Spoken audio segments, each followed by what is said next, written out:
Hey guys, this is Dare to Defy II Stage 5 in DFFOO Global, which is the fight against the CPU and the attack and defense nodes.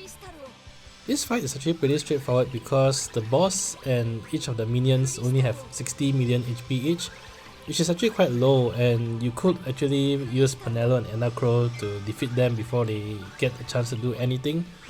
But given that they each only have 60 million HP to begin with, and this is Dare to Defy, I was thinking that using Penelo and Enna Kros here is sort of like going to be a waste. So this is more or less a more budget run of the same strategy. Instead of Penelo and Enna Kros, I'm using Hope and Cid Highwind here. That's right, Cid Highwind will sort of one-shot the boss. Well, I guess more like 3-shot the boss since he'll be using EX 3 times, but essentially he'll be doing 95% of the damage in this fight. In this stage, the bosses actually have 99% brave damage resistance unless you are using magical attacks, so Cid's attacks will be heavily resisted, but this is where the rest of the party setup comes in. First of all, I'm using Sherlotta, which is the queen of brave gains, and on top of Sherlotta, I'm also using a Cait and a FuSoYa call.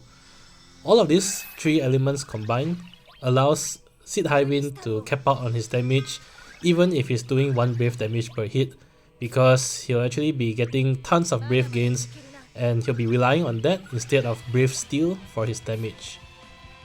There's only 2 challenges with this so-called budget setup. First of all is that you need the right starting turn order of Sherlotta followed by Hope followed by Cid Highwind.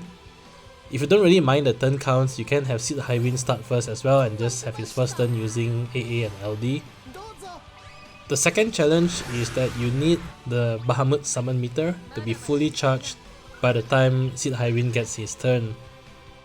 And to do that, within 2 turns, you actually need to break the enemies with both versions of the Cait call and both versions of the FuSoYa call. Also, with the Cait call, you must remove Dice Extension 1 and Dice Extension 2 passive from the Cait call. This allows you to use the Cait call without it applying faint buffs on your party.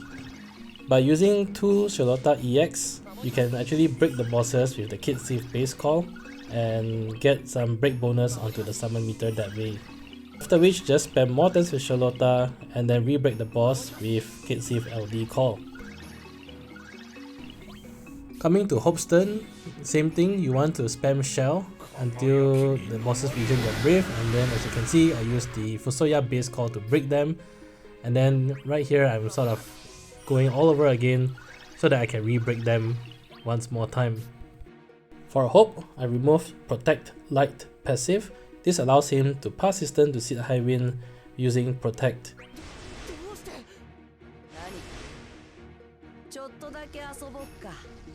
At the start of Hope's turn, you can keep spamming Shell until there are 3 Shell users remaining. You really only need 3 because his FR right here will replenish 1 skill use, and you only need to use Shell 4 times before you pass his turn anyway. So using all the Shell before his FR helps you to also charge the summon meter.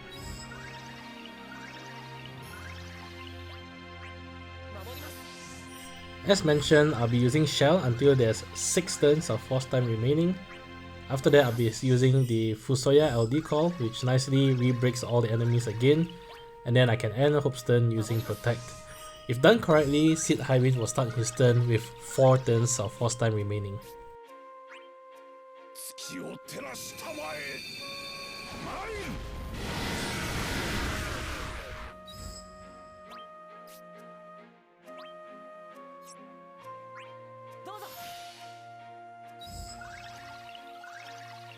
Very important, pop summon the moment Cid Highwind starts his turn. Do not do anything else, just pop summon.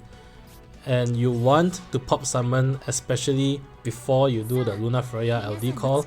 If you use the Luna Freya LD call before summon, there wouldn't be enough buff slots for Bahamut summon buff to land on Cid Highwind. If done correctly, Cid Highwind will have 3 consecutive turns inside summon as so, and his EX will be able to be used 3 times because of the Bahamut summon buff. So just use EX 3 times and the enemies are dead. It's kind of hilarious because he's actually just doing 1 brave damage in all his hits, but he's still maxing out on damage despite that. In terms of alternatives, like I said, you can use Penelo in place of Hope, and you can use Enna Kros in place of Cid Highwind. In fact, that's probably a much better team than this. The only reason again is that I want to save Penelo and Enna Kros because this is a lockout event, and if I can get it done with Cid Highwind, why not, right? It's not like I'm gonna use Cid Highwind somewhere else. Anyway, that's it for this run. Pretty simple 5-minute fight. As always, I hope the video has been helpful, and if you enjoyed the content, do leave a like, comment and subscribe. It really helps a lot. Till then, I'll see you guys in the next Shinryu fight. Bye!